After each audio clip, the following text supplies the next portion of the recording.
আসসালামু আলাইকুম ওয়া রাহমাতুল্লাহি ওয়া বারাকাতুহু। বিসমিল্লাহির রহমানির রহিম। আলহামদুলিল্লাহ ওয়াসসালাতু ওয়াসসালামু আলা রাসূলিল্লাহ ওয়া আলা আলিহি ওয়া সাহবিহি আজমাইন। ওয়া বা'দ। সম্মানিত ভাতৃমণ্ডলী, যে যেখান থেকে আমাদের সাথে আছেন, আজ আপনাদের সামনে একটি গুরুত্বপূর্ণ বিষয় নিয়ে এসেছি। তা হচ্ছে জিলহজ মাসের প্রথম 10 দিনের গুরুত্বপূর্ণ আমলগুলি।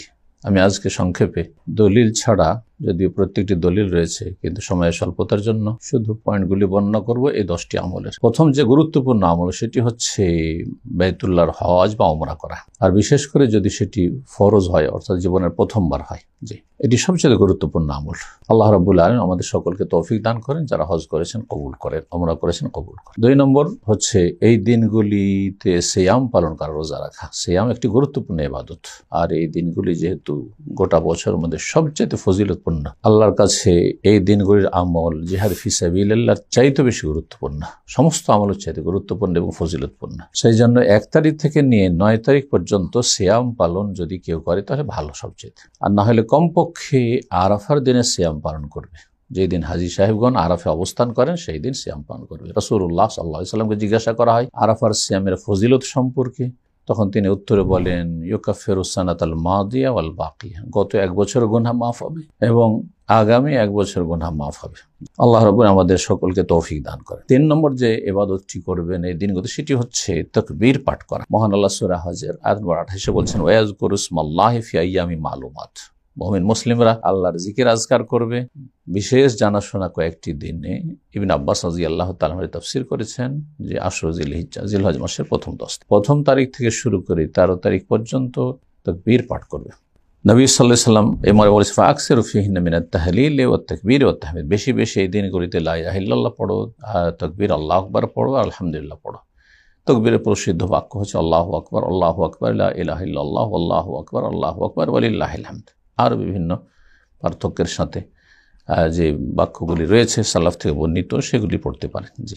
আর এই তাকবীর বাড়িতে, বাড়ির বাইরে, মসজিদে, বাজারে, যে কোনো জায়গায়, রাস্তাঘাটে তাকবীর পাঠ করবে। সাহাবায়ে কেরাম থেকে তা প্রমাণিত। কিন্তু সম্মিলিত তাকবীর পাঠ নয়, এটি বিদআত। সম্মিলিত জিকির আজকার বিদআত, সম্মিলিত তালবিয়া পাঠ বিদআত। 4 নম্বরে যে আমলটি করবেন সেটি হচ্ছে তওবা। তওবা সবসময় করতে হবে, কিন্তু সময় এবং স্থানকে কেন্দ্র করে তওবার গুরুত্ব আরো বেশি বেড়ে যায়। এই গুরুত্বপূর্ণ ফজিলতপূর্ণ সময়গুলিতে যদি তওবা কেউ না করতে পারে, তো কখন তওবা করবে? সুতরাং সমস্ত গুনাহ যে অতীতে তার জীবনে রয়েছে, সেগুলি থেকে তওবা করে ফিরে আসবে, আর তওবার শর্ত পূরণ করবে, গুনাহ বন্ধ করবে, গুনাহের উপর অনুতপ্ত লজ্জিত হবে এবং আগামীর জন্য প্রতিজ্ঞা করবে। বান্দার হক হলে সেটি আদায় করবে। 5 নম্বর গুরুত্বপূর্ণ আমল হচ্ছে বেশি বেশি ফরজ ইবাদত বন্দেগীর পরে নফল ইবাদত বন্দেগী করা। যে কোনো ধরনের ইবাদতের ক্ষেত্রে আগে ফরজের হেফাজত করে তারপরে নফল ইবাদত বন্দেগী বেশি বেশি করা। যেমন সালাত, সুন্নত নফল বেশি পড়া পাবন্দির সাথে, দান সাদকা করা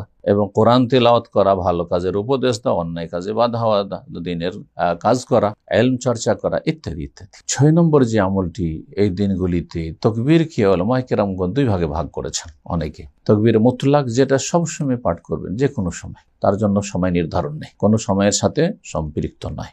এই তাকবীর দিন রাত যে কোনো সময় পাঠ করবেন, যে কোনো জায়গায়, আপনি যেখানে আল্লাহর জিকির করা জায়েজ, নাপাক জায়গা ছাড়া। আর আরেকটি হচ্ছে তাকবীর মুকাইয়াদ, অর্থাৎ মুকাইয়াদ বিআদবারি সালাওয়াত, ফরজ সালাতের পরে তাকবীরগুলি পাঠ করা। এটা যারা হাজি নয় তাদের জন্য শুরু হবে আরাফার দিন 9 তারিখ ফজর থেকে 13 তারিখ আসর পর্যন্ত। আর হাজি সাহেবগণ শুরু করবেন কুরবানির দিন জোহর, আর শেষ করবেন তাশরিকের শেষ দিন 13 তারিখের আসরের সালাতের পরে। এই তাকবীর সালাতের পরে তাকবীর পাঠ করা। 7 নম্বর যে আমলটি রয়েছে তা হচ্ছে এই সময় কোরবানি করা।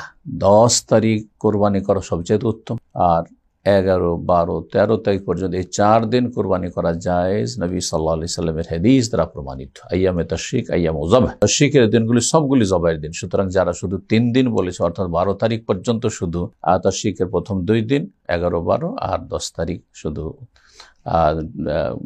কোরবানি, এটি ভুল কথা। সেই কোরবানি হাজি সাহেবদের কোরবানি হোক অথবা বাড়ির উযহিয়া হোক, 4 দিন পর্যন্ত কোরবানি করতে পারবে একজন। তবে উত্তম হচ্ছে 10 তারিখে কোরবানি করা। এবং 8 নম্বর আমল হচ্ছে যারা কোরবানি করতে ইচ্ছুক, তারা চাঁদ ওঠার পর থেকে কোরবানি করা পর্যন্ত নিজের শরীরের অপ্রয়োজনীয় পশম, লোম কাটবে না। এবং নখ কাটবে না। এই মর্মে রাসূলুল্লাহ সাল্লাল্লাহু আলাইহি ওয়াসাল্লামের হাদিস রয়েছে। উম্মে সালামা রাদিয়াল্লাহু তাআলা আনহা বর্ণনা করেন যে নবী সাল্লাল্লাহু আলাইহি ওয়াসাল্লাম বলেছেন, ইযা রাআইতুম হিলাল যিলহিজ্জা, যখন তোমরা যিলহজের চাঁদ দেখতে পাবে, ওয়া আরাদা আহাদুকুম আন ইউদাহিয়া, আর তোমাদের কেউ কুরবানি করতে চায়, ফালইউমসিক আন শারি ওয়া আযফারি, সুতরাং সেই কুরবানি করতে ইচ্ছুক ব্যক্তি যিনি মালিক হবেন বাড়ির, সবাই নয়, স্ত্রী ছেলে মেয়ে তার মধ্যে শামিল নাই, তাদের জন্য এই মাসলা প্রযোজ্য নয়। যিনি কুরবানি করতে ইচ্ছুক তিনি যেন তার লোম শরীরের যেগুলি কাটা জায়েজ অন্য সময়, সেগুলি দাড়ি কাটা কোনো সময় জায়েজ নয়, সুতরাং সেই ক্ষেত্রে বলবো না। কিছু লোকেরা আছেন যে এই দিনগুলিতে দাড়ি মুন্ডন করছেন না, কাটছেন না, আর তারপরে শুরু করে ঈদের দিন থেকে শুরু করে দিয়েছেন, হারাম কাজ করছেন। আল্লাহ হিদায়াত দান করুন। নখ কাটবে না, নবী সাল্লাল্লাহু আলাইহি ওয়াসাল্লাম বলছেন। সহিহ মুসলিমের 3655 নম্বর হাদিস, আর নাসাই তো এরকম হাদিস রয়েছে।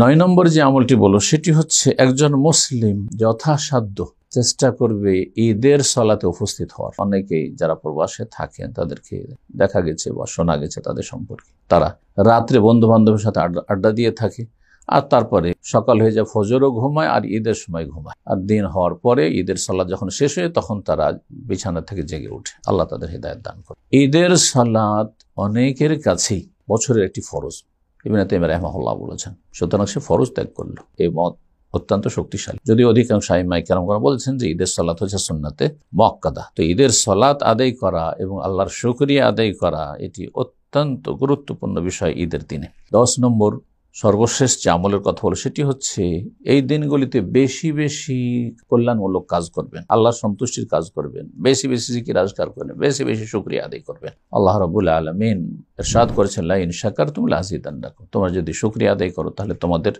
বৃদ্ধি করে। আল্লাহ আমাদেরকে শুকরগুজার বান্দা হিসাবে, জিকিরকারী হিসাবে আল্লাহ রাব্বুল আলামিনকে সবসময় স্মরণ রেখে গুনাহ থেকে বেঁচে থাকা এবং আল্লাহ সন্তুষ্টির কাজে মূল্যবান সময়গুলি ব্যয় করার তৌফিক দান করেন। ওয়া সাল্লাল্লাহু আলা নবিয়িনা মুহাম্মদ ওয়া আলা আলিহি ওয়া সাহবিহি আজমাইন।